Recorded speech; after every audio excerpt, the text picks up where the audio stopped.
আসসালামু আলাইকুম। কিছুদিন আগে ড্রেজার মেশিনের মাধ্যমে আমরা আমাদের একটা পুকুর খনন করেছি। বালু মাটি থাকার কারণে এই পুকুরটা পানিতে ভরে গেছে, যে কারণে ভাবলাম পুকুরটা যেহেতু নতুনভাবে খনন করা হয়েছে, এই জায়গায় বাংলা মাছ দিলে খুব সুন্দর হবে।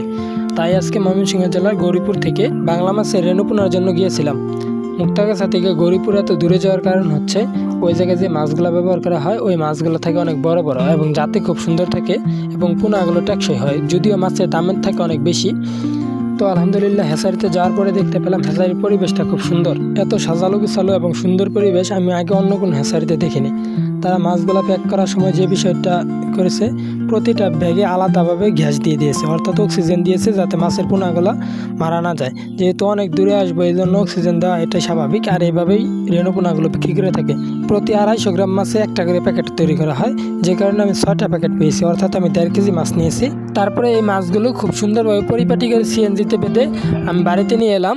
আর মাছগুলো ছাড়ার আগে 15 মিনিট এই ব্যাগগুলোকে পানিতে ভিজিয়ে রাখছি, কারণ পুকুরের পানির তাপমাত্রা এবং ব্যাগের পানির তাপমাত্রা যদি এক না হয় তাহলে মাছ মারা যাওয়ার সম্ভাবনা থাকে।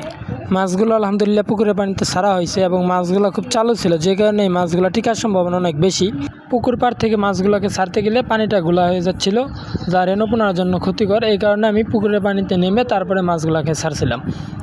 দুপুরে রোদ থাকার কারণে পানিটা গরম ছিল, যে কারণে মাছকে আমি দুপুরে কোনো খাবার দেইনি। বিকালের দিকে আমাদের যে ফার্মের ভাঙা ডিমগুলো বের হইতো, ওগুলা প্রায় 100-র মতো ডিম আমি মাছকে খেতে দিয়েছি। এই ডিমগুলোকে আমি প্রথমে ভেঙে বালতিতে রাখছি, তারপর পানি দিয়েছি এবং হাত দিয়ে জাকিয়ে এটাকে একেবারে তরল করে ফেলছি।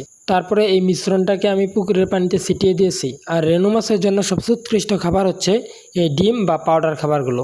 এগুলো দেওয়ার মাধ্যমে মাছগুলো খুব সুন্দরভাবে খেতে পারে, আর এগুলো খুব সহজেই পানির সাথে মিশে যায়। মাছ যেহেতু ছোটো তাই এগুলো খেতে খুব সুবিধা হয়। চাইলে আপনারা এরকমভাবে দিতে পারেন ইনশাল্লাহ।